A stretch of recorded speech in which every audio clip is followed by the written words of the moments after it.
El agua es un recurso finito e indispensable, que es sinónimo de vida. Las prácticas humanas, sociales y empresariales excluyen a grupos del goce pleno del derecho al agua. Huizúcar y La Paz son dos claros ejemplos de esa exclusión.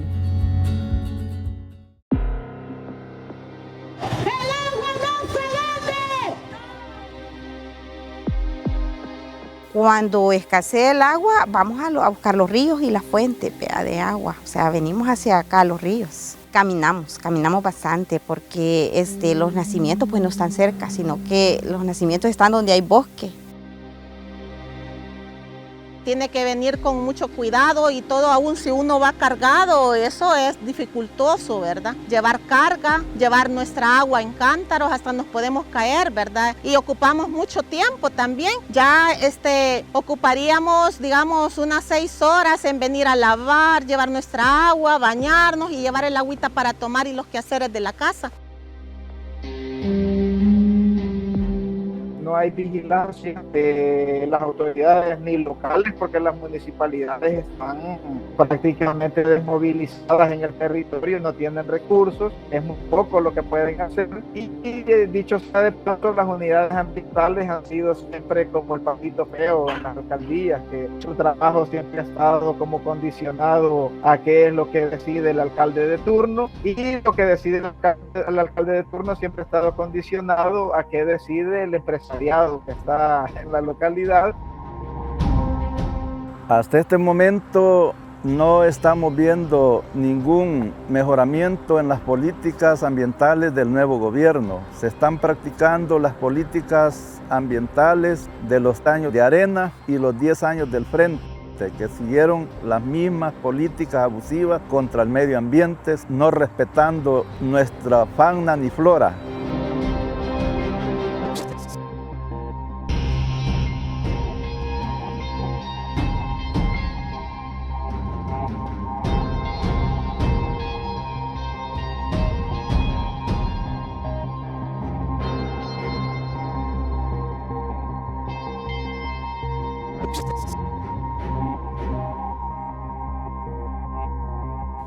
En El Salvador, el 68% del agua se encuentra contaminada, según el Ministerio de Medio Ambiente y Recursos Naturales.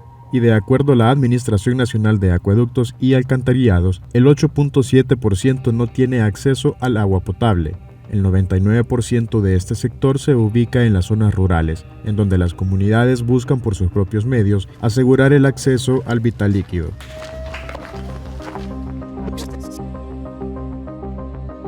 Tal es el caso del municipio de Huizúcar en La Libertad, en donde sus mantos acuíferos podrían quedar sin recarga por la instalación de una planta fotovoltaica que la empresa Huizúcar Energy pretende instalar en dicha zona.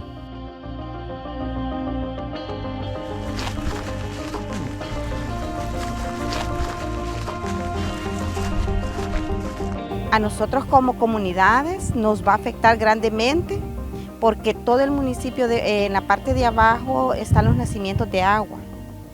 Entonces esto es una parte donde se filtración de buena calidad.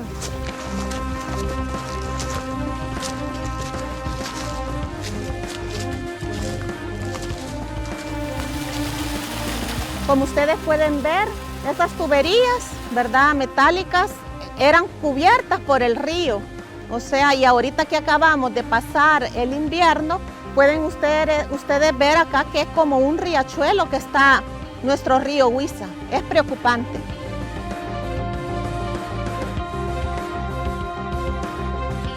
En su proyecto, la empresa planea talar un total de 24 manzanas de bosque para la construcción de la planta fotovoltaica. Se estima que se impermeabilizará el 50% de la zona de recarga. Esto afectará a 1.050 familias de 10 comunidades del casco urbano de Huizúcar. Asimismo, las comunidades han expresado su preocupación por la tala de 220 árboles en la zona.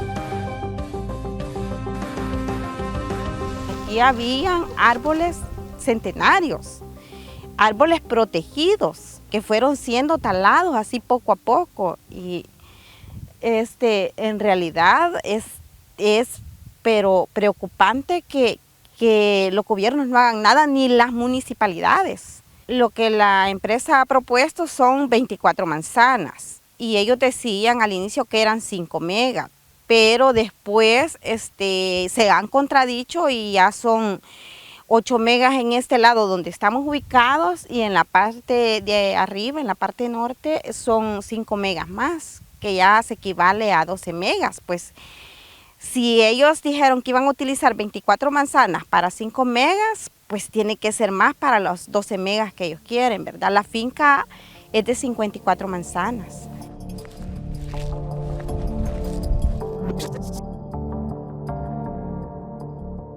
Con este proyecto, lo que se hizo fue aprovechar el periodo de confinamiento que tuvimos entre marzo y agosto del 2020 para comenzar a hacer tala de árboles dentro de la finca Carolina. Estas son estrategias que han venido utilizando las empresas sin contar, por supuesto, con ningún permiso ambiental, porque como lo mencioné, no se ha presentado un estudio de impacto ambiental y que por supuesto tendría consecuencias irreversibles prácticamente para el abastecimiento de agua de un municipio. Bueno, 2 municipios, Huizúcar y Rosario de Mora, que están abasteciéndose de estos sistemas comunitarios. Lejos de tener atención del Estado, pues ellos han autogestionado sus proyectos y ahora este proyecto va a venir a generarles consecuencias irreversibles. Entonces, la gente está preocupada porque lo que está en juego es agua. O sea, a ellos les ha costado mucho porque es su propio esfuerzo el que está ahí y por eso es que lo defienden. Es su propio esfuerzo, es su trabajo de autogestión para poder llevar agua a estas comunidades. De acuerdo con los pobladores, las empresas siguen determinadas estrategias para que las comunidades den el visto bueno a sus proyectos, que van desde mejoras e infraestructura vial a generación de empleos, entre otras. Según la empresa, pues dice que va a dar trabajo, que va a alumbrar la calle de acá del municipio y que va a arreglar la calle también, pero si sabemos, una empresa no la va a arreglar pensando en la gente, la va a arreglar porque ellos mismos la van a necesitar para pasar ahí. Entonces no es un beneficio que digan que van a dar a la población, pues, ¿verdad?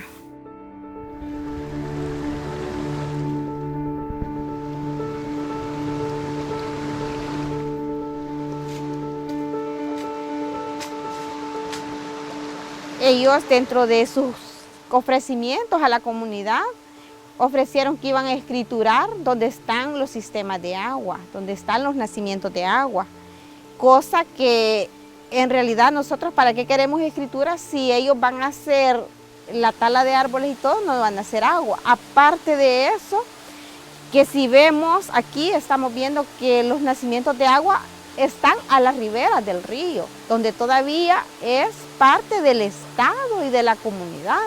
O sea, no es que nos van a venir a regalar algo, sino que ya es parte de nosotros.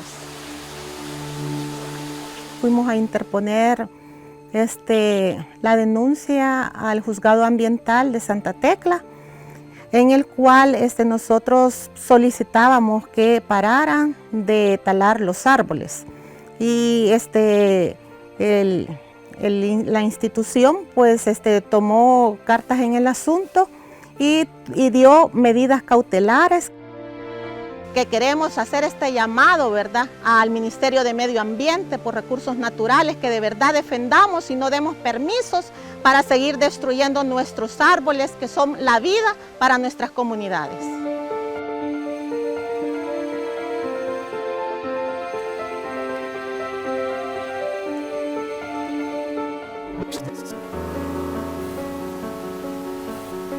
De acuerdo con estimaciones del Ministerio de Medio Ambiente y Recursos Naturales, para el 2022, el 80% del territorio salvadoreño registrará niveles de estrés hídrico debido a la escasez del agua. Según el Ministerio, entre el 2015 y el 2019 hubo una pérdida histórica en gran parte de los caudales de los ríos, Las actividades de diversas industrias, entre ellos los monocultivos, la extracción de agua y de los materiales petros para construcción, han tenido un impacto directo en la cantidad y calidad de agua que fluye en los ríos. Tal es el caso del río Jiboa, ubicado en el departamento de La Paz, otrora caudaloso cuerpo de agua que ahora agoniza a merced de empresas que se lucran de la explotación de sus recursos.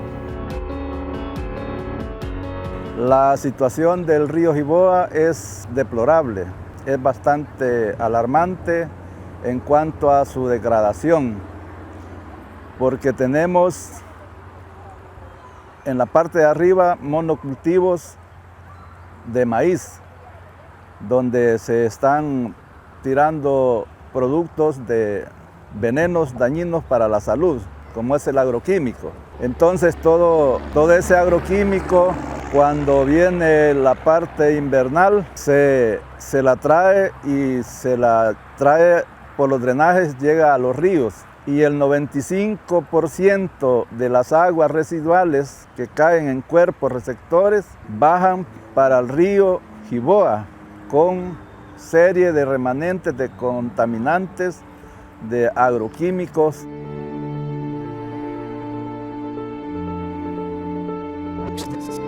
En el Macañero, de hecho, nosotros tenemos documentado que el 43% prácticamente del territorio de La Paz está cubierto por el monocultivo de la caña de azúcar.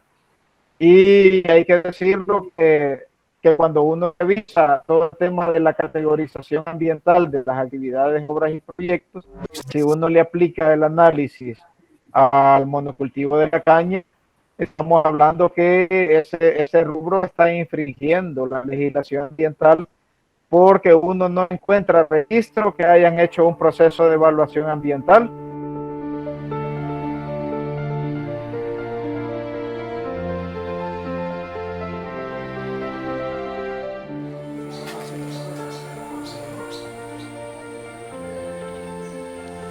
La otra cuestión es la sobreextracción de agua, que también deja sin poderle dejar agua al ganado, porque aquí hay bastante ganado en esta zona, que la gente tiene que hacer uso del agua domiciliar, de agua potable para darle al ganado, porque tanto como secan esta cañada, secan otra cañada que pasa pegado a lo que es el bosque Santa Clara, que es la cañada el Tunal 1000.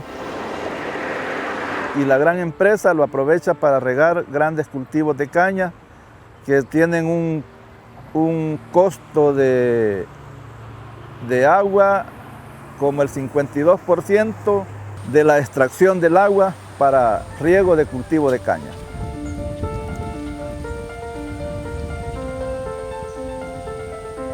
Ya en el verano, todo esto aquí queda lo que es tierra sin agua y nada, porque lo de los cañales montan sus motores para montar los regadíos a los cañales, y eso pues es la problemática más grande que se da, dejándonos sin agua para los pececitos, camarones y todo lo que les hacía mención, que de nada sirve que el Estado ponga veda, que casi mes y medio para que no extraigamos el camarón para que se reproduzca, y al final pues en periodo de verano seca la cañada, toda la diversidad de animalitos que hay en el agua pues acá se pierde. No, yo considero que no es justo si estamos tratando de proteger la cuestión de la especie del agua. Es grande la extensión, es una extensión mayoritaria ahorita. Y a esa cuestión ya produce grandes impactos ambientales, ¿verdad? Con solo ser monocultivo, porque la agroindustria cañera tiene una mala práctica desde hace 30 o 40 años. Estos señores tienen fumigación de venenos Roundup, conocido como glifosato, que fumigan para madurar la caña todos los años. El departamento de La Paz, pues casi la mitad del territorio está cubierto del monocultivo de la caña. Hay como casos concretos, la gente nos dice se está muriendo la gente, se le están pudriendo los riñones, así en esa forma la gente lo expresa cuando hacen la alusión a la enfermedad renal crónica. entonces se le están pudriendo los riñones a la gente, lo dicen, así lo manifiestan. Esos son daños que ocasiona, pues, y principalmente la salud, pues, esa cuestión.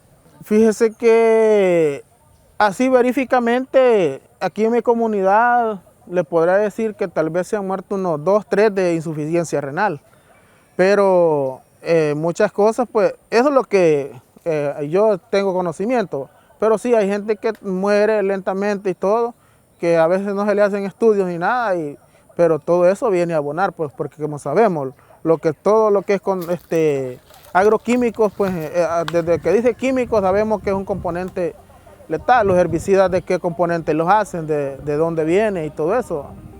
Y no solo eso, pues los insumos de fumigación ya para insecticidas y toda esa cuestión.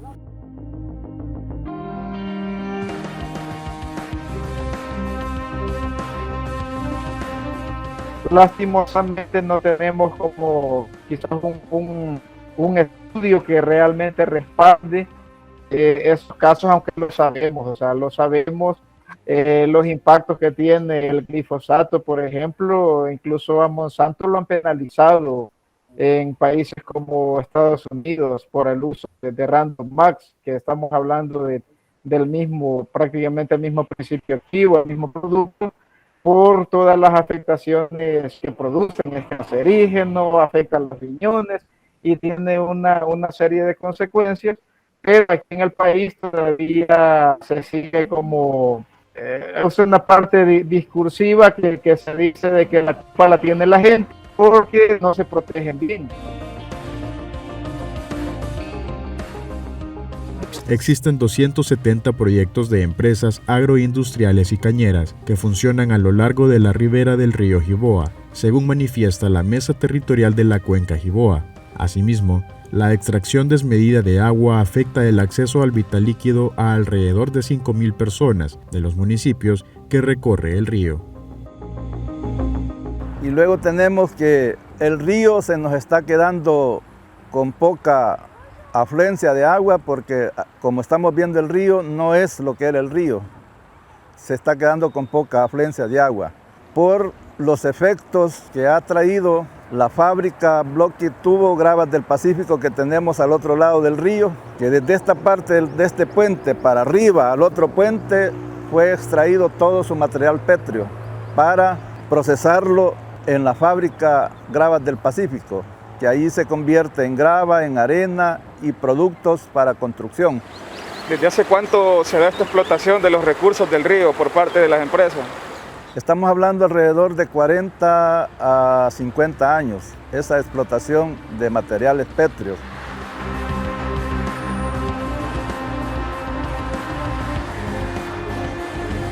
De acuerdo con la Cámara Salvadoreña de la Industria de la Construcción, Casalco, el país esperaba para 2021 un potencial para la inversión de $1.200 millones a ejecutarse en el 2022. Todo el tema de la extracción de los materiales pétreos. La extracción de los materiales pétreos, estamos hablando de la extracción de la piedra, de la arena, todos estos materiales que son utilizados para la industria especulativa de la construcción, porque no es suplir el derecho a la vivienda, sino que cuando uno transita aquí en el área metropolitana, se encuentra con grandes torres, grandes edificios, que al final son parte de este mercado especulativo, el mercado especulativo inmobiliario, que va en un alza increíble, que posterior a la pandemia, si somos observadores, vamos a ver que se ha despuntado este rubro.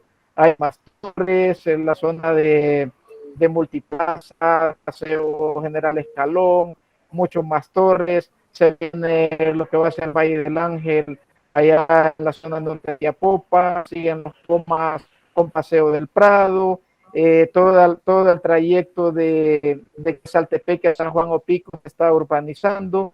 Entonces, al final, todos esos materiales que se requieren, pues, vienen principalmente del río Jiboa, más algunos otros ríos más pequeños. Por lo que vemos, esta empresa es de grandes capitalistas. Seguro que han gestionado el permiso ambiental, y por lo que vemos como que ya tienen una concesión, porque no se mueven. Ahí están echados a la orilla del río, con una fábrica fuerte, poderosa, en destrucción del material del río. Pues en primer lugar estamos exigiendo que las autoridades que tienen competencia en esto, como es el Ministerio de Medio Ambiente, las alcaldías, más que todo, pongan su buen oficio en que no se salten lo que da el permiso ambiental, sino que respeten las regulaciones que da el permiso ambiental, pero eso no se da a la práctica.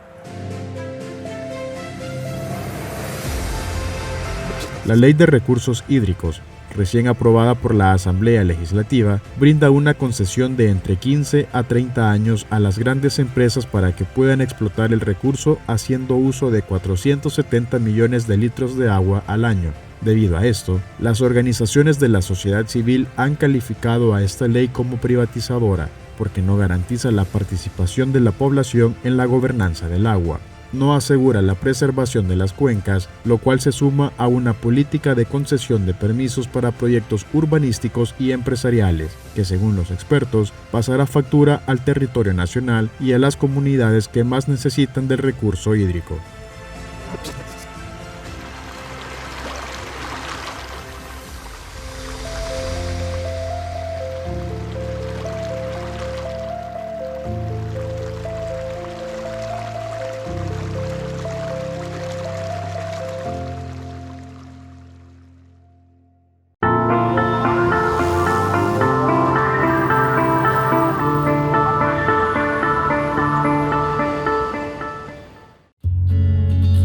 A continuación, el editorial. Hoy queremos hablar de un tema del que casi nadie habla: el drama de los presos y presas políticas. El gobierno quiere invisibilizar ese tema y, salvo familiares y algunos amigos cercanos a ellos y ellas que luchan contra todo para ayudarles, casi nadie quiere hablar. Muchos no lo hacen probablemente porque al abogar por ellos temen que los acusen de defender a Arena o al FMLN. Otros porque ya los creen culpables y según eso creen que se les puede hacer todo. Y otros quizá porque piensan que los privados de libertad por este gobierno no responden a la clásica definición de preso o presa político, que enuncia que es una persona confinada en una cárcel solo por la expresión de sus ideas o por actividades de tipo político. Sin embargo, no se trata de legalismos ni tecnicismo. Lo que está pasando es cuestión de humanidad, o más bien de inhumanidad. Quedarse callado por temor o por dudar es de alguna manera hacernos cómplices de las injusticias. La Asamblea Parlamentaria del Consejo de Europa estableció que hay 5 factores que pueden definir a un preso o a una presa política.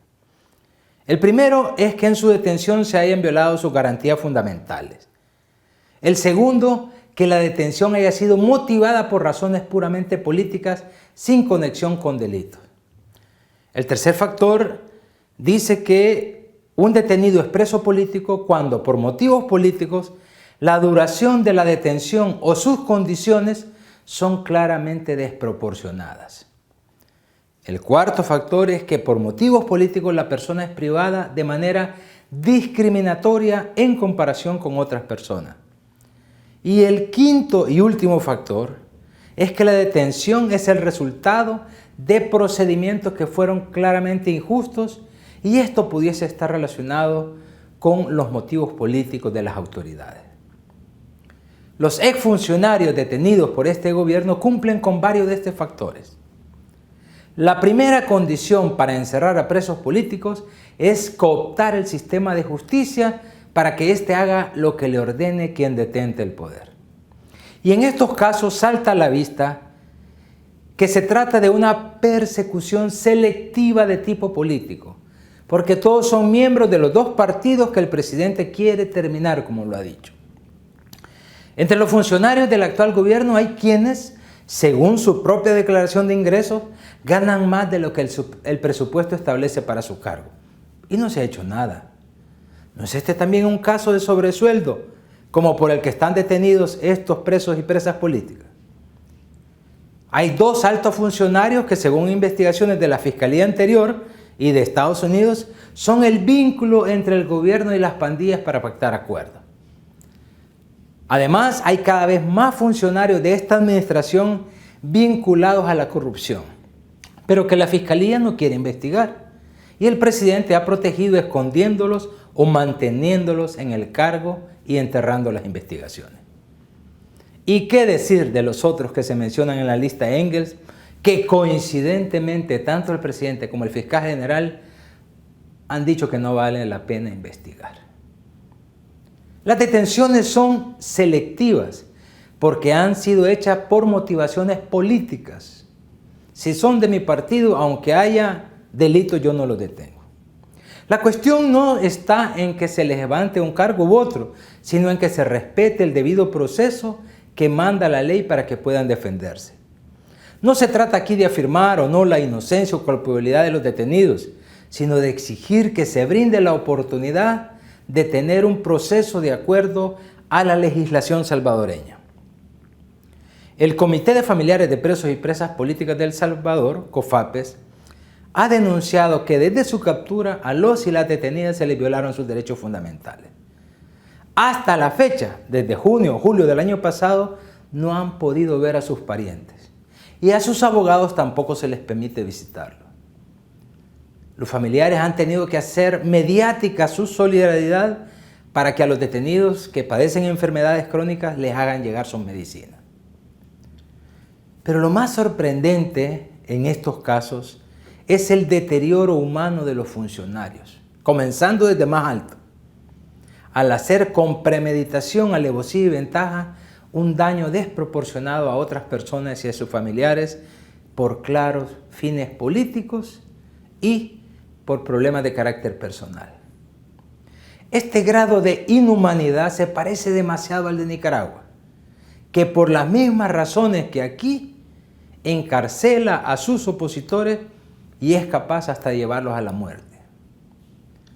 Las verdaderas democracias no tienen presos políticos. En un país verdaderamente libre, nadie va a prisión por capricho de una persona. Mientras dicen con la boca que en El Salvador hay democracia, cada preso y cada presa político es una prueba incuestionable de que aquí reina el autoritarismo.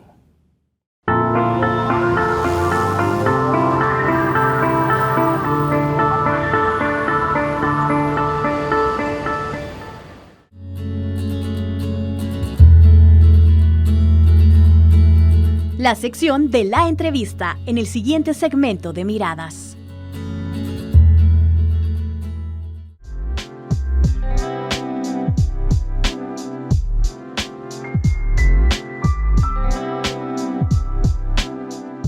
Hola amigas y amigos, bienvenidos a una nueva sección de la entrevista. En esta ocasión nos acompaña el doctor Jorge Lemus. Él es investigador, él es el director del Departamento de Investigación Lingüística de la Universidad Don Bosco. Y en esta ocasión pues vamos a tocar el tema del Día Internacional de la Lengua Materna. Y para eso pues nos acompaña. Muchas gracias, doctor, por estar con nosotros. Muchas gracias por la invitación, José. Para caer en contexto, y tal vez esto es algo que ya todos lo deberíamos de saber, pero si nos podría dar una pequeña introducción de qué es la lengua materna. Bueno, la lengua materna, como su nombre lo dice, materna, ¿verdad? Es la lengua primera que aprendemos, también se le llama primera lengua por eso, y la aprendemos directamente de nuestra madre generalmente. Algunas veces se puede aprender también de los padres, podría ser una lengua paterna, pero en el mundo generalmente son las madres las que primero crían a los niños y de donde primero el niño aprende la lengua, por eso se llama lengua materna. Se celebra cada año, el 22 de febrero, el Día Internacional de la Lengua Materna.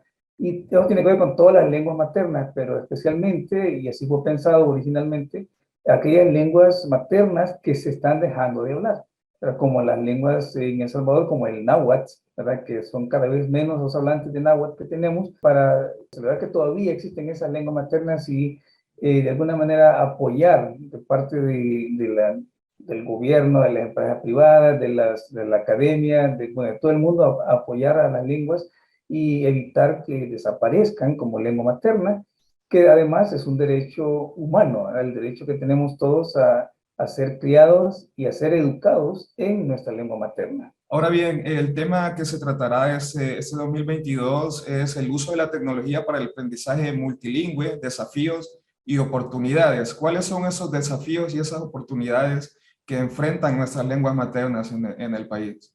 Obviamente estamos en un contexto muy diferente a lo que fue, digamos, el pasado, hace poco, hace 20 años, digamos.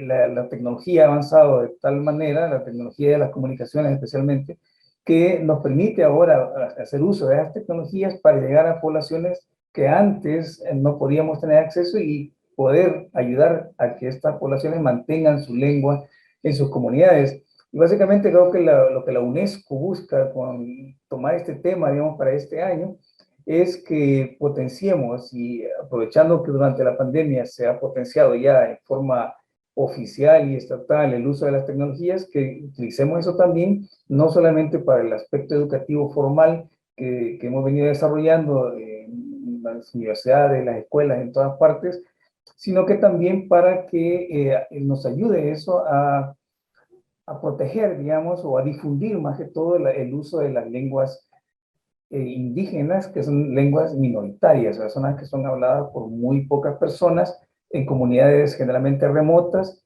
y que por lo tanto están casi condenadas a desaparecer precisamente por su falta de uso masivo, a diferencia del español o del inglés, digamos. Entonces, con las tecnologías podríamos hacer no solamente programas como se está potenciando mucho el uso de la radio, de difundir programas de radio que sean en lenguas nativas, en lenguas de las comunidades, la producción de materiales, de cuentos, historias, narrativas, etcétera, en las lenguas maternas, el desarrollo de eventos, ¿verdad?, virtuales, en los cuales pueden participar niños, adultos y personas de todas las generaciones, digamos, de los nietos hasta los bisabuelos, que puedan participar en estas actividades para que las lenguas tengan un uso real, un uso que pueda mostrarle a los demás de la comunidad, a las demás personas de la comunidad, que la lengua en realidad no es una lengua muerta, que es una lengua que tiene vida y que es una lengua que tiene un uso y que se puede utilizar en la comunidad. Más o menos por ahí va la intención de potenciar esto, el uso de las tecnologías en la lucha que se está llevando a nivel mundial por evitar que las lenguas sigan desapareciendo al ritmo que lo están haciendo. Ahora bien, tal vez uno de esos esfuerzos a destacar es en el que usted está involucrado, ¿no? Son las cunas náhuatl. Si nos podría dar una breve descripción en qué consiste ese proyecto que ya tiene varios años, ¿no? Y cuál es el estado actual de él. Fíjate que las cunas náhuatl, de hecho, se han beneficiado de las tecnologías de la información, porque hemos tenido en el año pasado y este año hemos continuado un poco así, también de la misma manera, utilizando programas con las señoras, las madres indígenas, ¿verdad?, que son las maestras, han grabado numerosos programas ya, que los niños ven o pueden ver junto a sus padres para el aprendizaje del náhuatl, ¿verdad? Y eso cuando no estuvieron yendo personalmente a las clases, ¿verdad? Luego ya comenzaron a llegar y ya se les dio la clase presencial, pues siguieron haciendo las grabaciones para los que no podían llegar. Entonces sí se hizo uso de la tecnología. Pero para contarte así muy rápidamente lo que son las cunas náhuatl son unos nidos, ¿no? Decimos nidos de lengua más o menos, son unos lugares en los cuales aprovechamos la relación abuelo-nieto, ¿no? Tenemos a los abuelos, que son los últimos hablantes de náhuatl en el país, personas que andan allá de los 60 para arriba, ¿verdad? La mayoría, hay muy pocos que son menores de esa edad, son casos muy extraños, la mayoría anda de 60, 70, 80 y más. Entonces, estos tienen, por un lado, tienen el conocimiento de la lengua, ¿verdad? Y han dejado de utilizarla porque ya no hay con quién utilizarla, pero sí tienen ese conocimiento porque fue la lengua materna de ellos, ¿verdad? Cuando tú hablas con estos hablantes, ellos te cuentan cómo en su casa su mamá les hablaba únicamente en náhuatl y los problemas que tenían cuando tenían que ir a la tienda, por ejemplo, a comprar algo, o cuando tenían que relacionarse con otras personas. Entonces, es la lengua materna de estas personas que hoy tienen 60, 70 años, que nos lleva eso en el tiempo, ya por la década de 1960, que fue la última generación de hablantes, de los niños que aprendieron náhuatl en su casa, ¿verdad? Como lengua materna. Después de eso ya no. Entonces, fue casi 30 años después de la masacre de 1932, lo cual también te pone en una perspectiva histórica, de decir que durante 30 años, estos papás y mamás que les enseñaron a los niños a hablar náhuatl y les hablaron náhuatl en su casa, lo hicieron de una forma clandestina, o sea, como enseñar náhuatl como una lengua secreta, ¿ves? O sea, porque era una lengua que había sido de facto prohibida y habían sido perseguidos en los años, durante la dictadura de Hernández Martínez, por hablar esta lengua, y eso quedó grabado en las personas, y aún así, en esa década, o sea, 30 años después, siguieron hablando esta lengua. Esos son los hablantes que tenemos hoy. Entonces ellos han guardado esa lengua, son los abuelos. Claro, hay otros más de los años 50 y 40, pero digamos que esa es la última, los años 60 para acá. 60 y ahí termina, quiero decir. Entonces estos abuelos lo hablaban, sus hijos ya no lo hablaban. Sus hijos que nacieron en los 70, en los 80, esos ya no hablaban. Entonces, los nietos, los hijos de estos, hijos de ellos, ¿verdad? Los nietos, son con los que trabajamos nosotros, ¿verdad? Eso es la escuela náhuatl. Entonces, tenemos una generación de hablantes, tenemos una generación y medio, que somos la generación de padres de familia que no aprendió la lengua, y luego tenemos la generación de niños, que son los nietos, y que tienen el potencial por la edad y por todo lo que sabemos ahora de la cuestión de cómo aprendemos una lengua, que ellos pueden aprender el idioma de forma natural de parte de un hablante que sea su modelo, y en este caso son las abuelas. Entonces, abuelo-nieto, la abuela sabe náhuatl, el nieto está en una edad de 3, así comenzamos las cunas a los 3 años, de 3 a 5 años, está en una edad donde puede aprender cualquier idioma, y entonces explotamos esa relación, ¿verdad? Que el abuelo y los nietos. Entonces son abuelas en realidad, porque no tenemos ningún hombre en realidad que trabaje en las cunas, sino que solamente señoras, que son las Nancy Tamachistiani. Entonces eso es lo que ellos van en un programa de educación parvularia, ¿verdad? Ellos reciben por inmersión náhuatl de parte de estas señoras, quienes les enseñan todo lo que deben saber los niños, desde agarrar un lápiz, pintar, ir al baño, conocer los colores, relacionarse con otras personas, quejarse, qué sé yo, todo lo que un niño aprende en esa edad para su desarrollo cognitivo y psicomotor, lo aprenden, pero no lo aprenden en español, sino que lo aprenden recibiendo como lengua, como canal, digamos, de transmisión de ese conocimiento, se utiliza la lengua náhuatl. Y entonces ellos lo aprenden de una forma natural, y tenemos ya, 10 años, comenzamos con una sola cuna en el año 2010 en Santo Domingo de Guzmán, y ahora tenemos 3 cunas. Tenemos una cuna en Santa Catarina, Mazahuat, y otra que recién abrimos el año pasado en Nahuizalco. Entonces ahí lo que estamos haciendo es formando una generación de relevo de nahuablantes, de niños que van a ser quienes van a salvaguardar esta lengua para futuras generaciones. Tal vez no logremos, aunque sí estamos logrando con algunos, pero tal vez no logremos masificar esta lengua, ¿verdad? Porque tampoco ese es el objetivo. Pero sí vamos a lograr preservarla. Sí vamos a lograr de que nuestros hijos o nuestros nietos tengan la posibilidad todavía, dentro de 50 años, de encontrar a alguien que habla náhuatl, ¿verdad? Y si es posible, encontrar a bastantes que hablen náhuatl todavía. Además de que sembramos la semilla en estos niños, que ya llevan, o sea, desde el año 2010 hasta ahora hemos atendido a casi 1000 niños, ¿ves? En las 3 cunas, o sea, es una gran cantidad. Entonces, de esos 1000 niños, que por lo menos 50 de esos 1000 niños mantengan la lengua y que ellos se vuelvan promotores de esta lengua en sus comunidades, entonces estamos garantizando la salvaguarda, que esta lengua va a subsistir en el futuro. Y si eso se lleva a cabo, entonces será el éxito de este programa. Hasta ahora, podemos decir que ha sido un éxito. Para finalizar, también si nos podría describir el valor que tiene o la importancia que tiene la conservación de estas lenguas. Sí, fíjate que esa es una pregunta muy interesante, porque a mí muchas personas me han dicho, tengo ya muchos años de trabajar en este tema, y me han dicho aquí y en otras partes, en otros países, mire, ¿y para qué vamos a gastar dinero? Así con esa palabra, gastar, o sea, que gastar dinero en proteger una lengua que solamente la hablan 10 personas, ¿verdad? Que la hablan 20 personas. ¿Para qué, verdad? Mejor que aprendan español y invirtamos dinero en otras cosas, comprémosle frijoles. Pues yo lo he escuchado de todo. Pero lo que menos, porque esta gente no se pone a pensar de que estas lenguas están así, pero no eran así.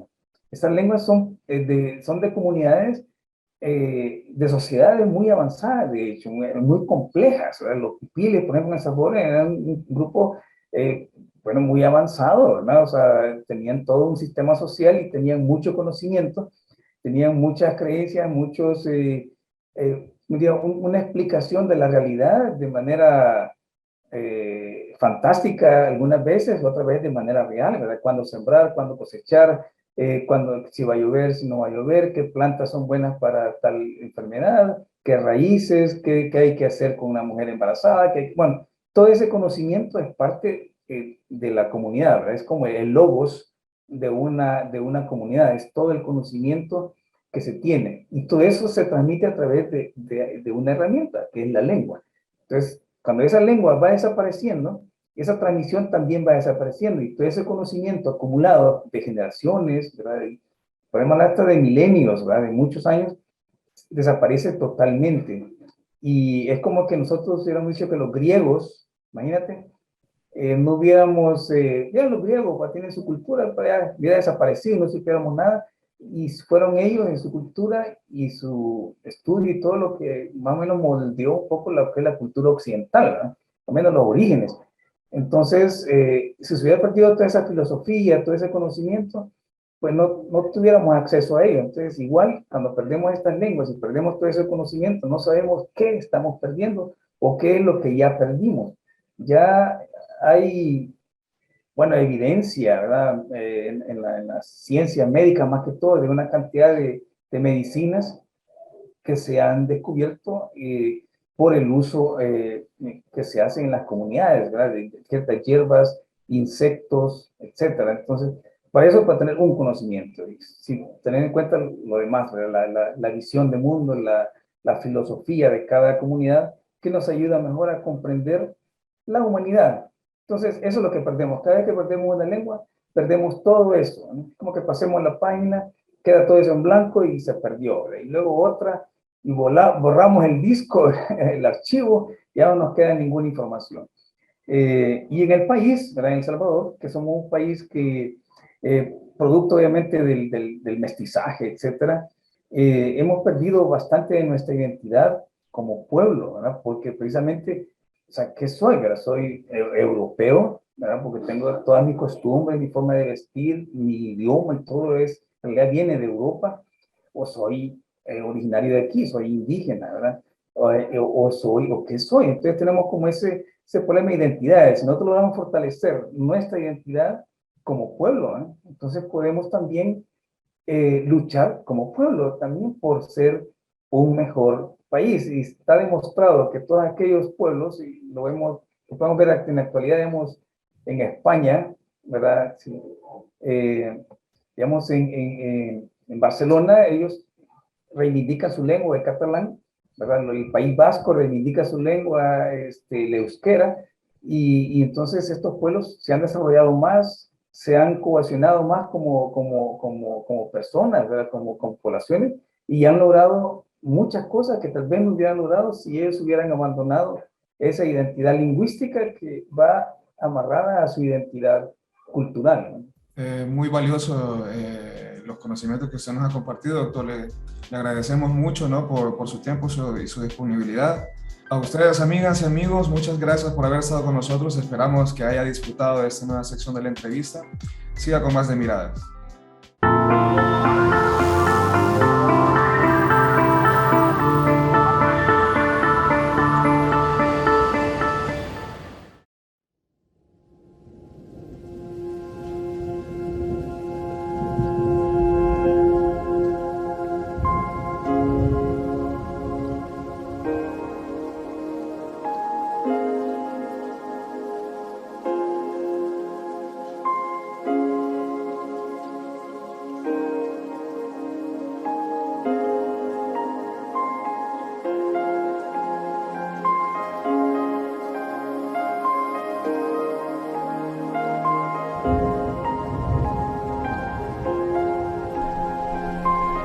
Al inicio de la guerra civil que vivió El Salvador, la Fuerza Armada realizó operaciones militares que buscaron neutralizar el poder de la insurgencia salvadoreña.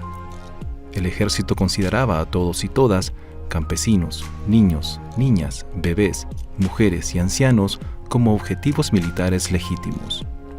Cientos de salvadoreños y salvadoreñas civiles fueron masacradas en estos años, dejando un luto que aún duele entre los sobrevivientes y familiares de las víctimas que fueron asesinadas.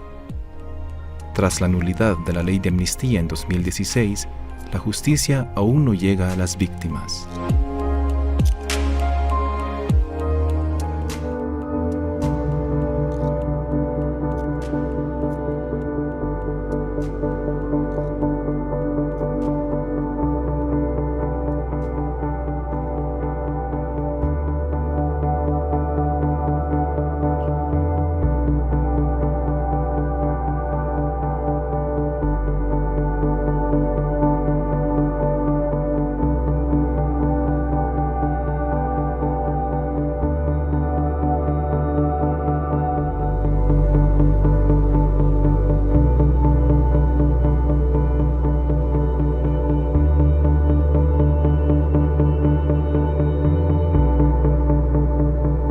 Masacre del Llano de la Raya, perdieron la vida Ángela del Rosario Parada, Esmeralda Rivas Parada y Felicito Comayagua, familiares de Teresa, María Isabel y Jacinta, junto con 600 personas más aproximadamente.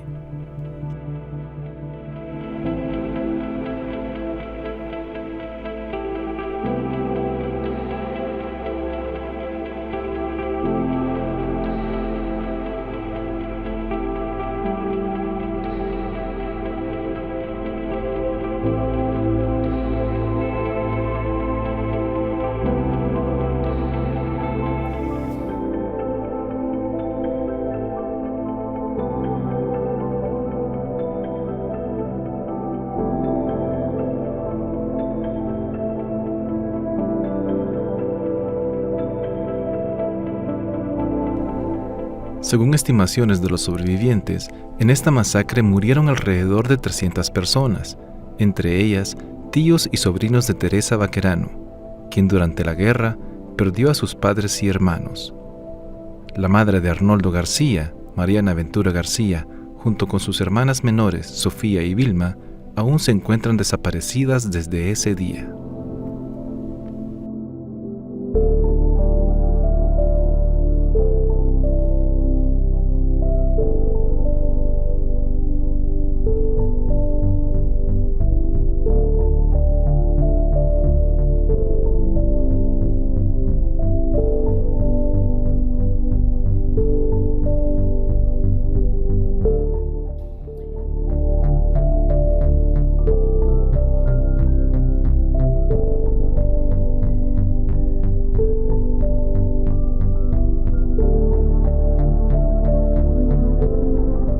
En esta masacre, la familia Villega perdió a 10 de sus miembros.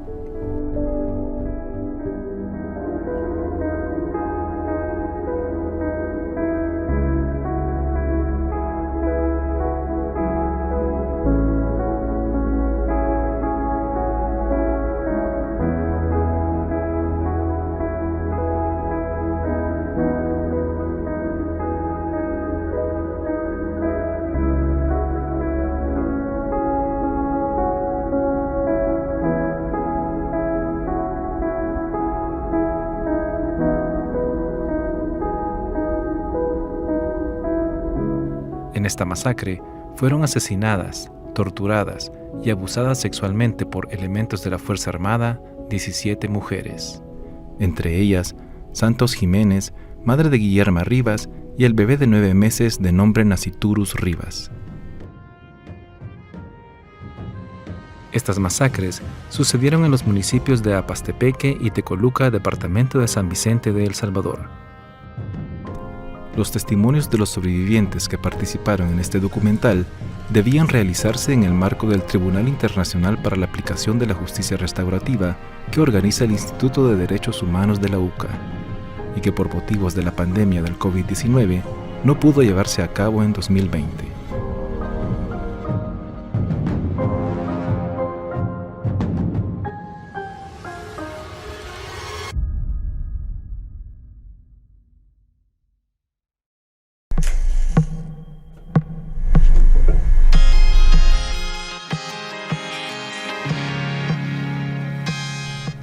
Su trabajo facilita y hasta hace posible el día a día de millones de personas. Ellas lavan, planchan, cocinan y sirven de cuidadoras, y sin embargo sus derechos laborales son violentados. Su labor arrastra consigo un menosprecio histórico a la importancia de su trabajo en el seno del hogar.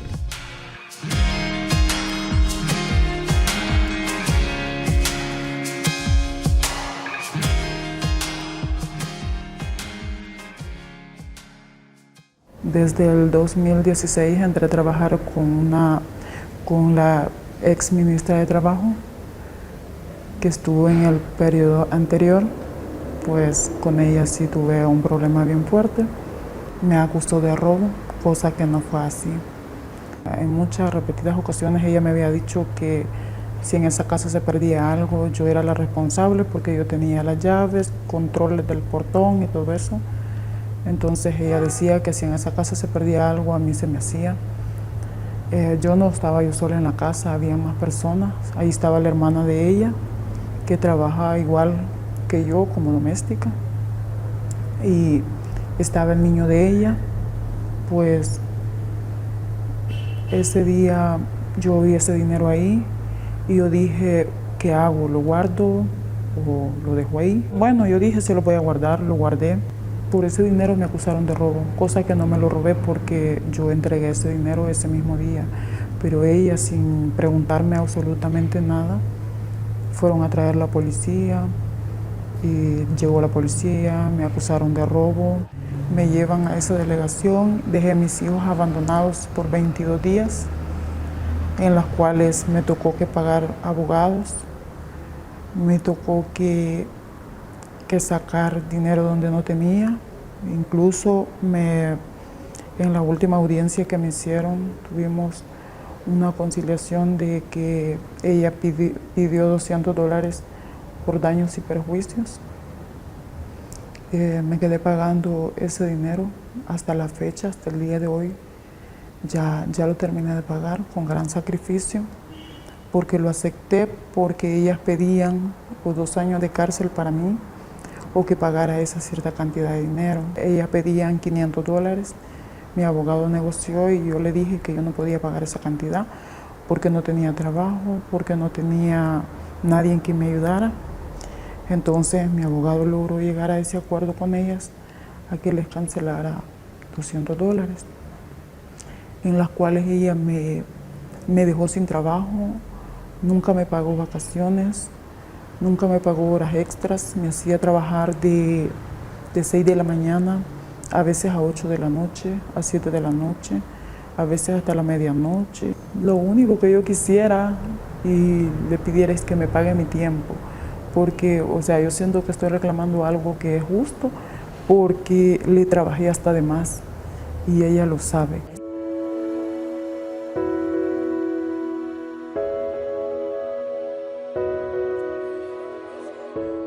Trabajador del servicio doméstico. Definición según Código de Trabajo de la República de El Salvador. Artículo 77. Trabajadores del servicio doméstico son los que se dedican en forma habitual y continua a labores propias de un hogar o de otro sitio de residencia o habitación particular, que no importen lucro o negocio para el patrono. Contrato de trabajo para servicio doméstico, artículo 76. El contrato de trabajo para servicio doméstico puede celebrarse verbalmente. Si así fuere, el patrono estará obligado a extender cada 30 días, a petición del trabajador, una constancia escrita en papel común y firmada por aquel, en la cual se exprese el nombre y apellido de ambos, el tiempo de servicio, el salario percibido en el último mes y el lugar y fecha de expedición del documento.